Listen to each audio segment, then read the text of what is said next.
Quand Jésus-Christ revêtit la nature humaine, il se lie à l'humanité par des liens qu'aucune puissance, sauf la volonté de l'homme lui-même, ne peut rompre. Nous induire à briser ces liens, nous porter à nous séparer volontairement de Jésus sera le but constant des séductions de Satan. C'est sur ce point que nous avons besoin de veiller, de combattre, de prier, afin que rien ne nous amène à choisir un autre maître. Ce que nous sommes toujours libres de faire, si nous avons les yeux constamment fixés sur Jésus, il nous gardera. En regardant à lui, nous sommes en sûreté. Rien ne peut nous arracher de sa main. En le contemplant sans cesse, nous sommes transformés en la même image de gloire en gloire par l'Esprit du Seigneur.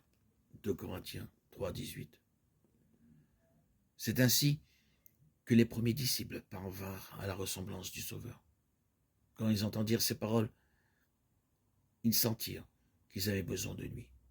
Ils le cherchèrent, le trouvèrent et le suivirent.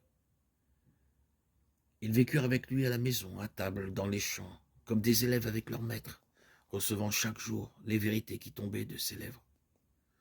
Comme des serviteurs, ils attendaient ses ordres. Les disciples étaient des hommes de la même nature que nous. Jacques 5, 17. Comme nous, ils devaient lutter contre le péché et avaient besoin de la grâce divine pour suivre le sentier de la sainteté. Jean lui-même, le disciple bien-aimé en qui l'image du Sauveur se trouve le plus parfaitement reproduite, ne possédait pas naturellement de disposition particulière.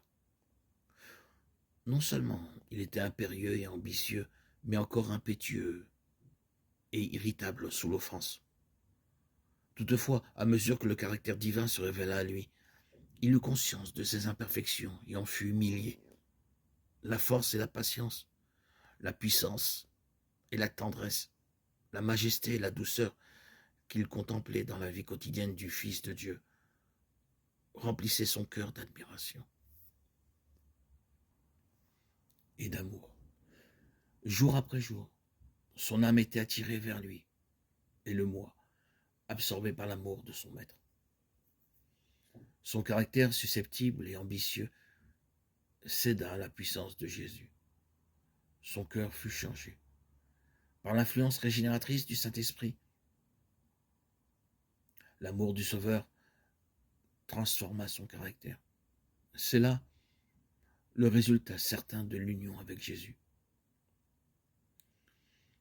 Il renouvelle tout l'être de celui dans le cœur duquel il habite.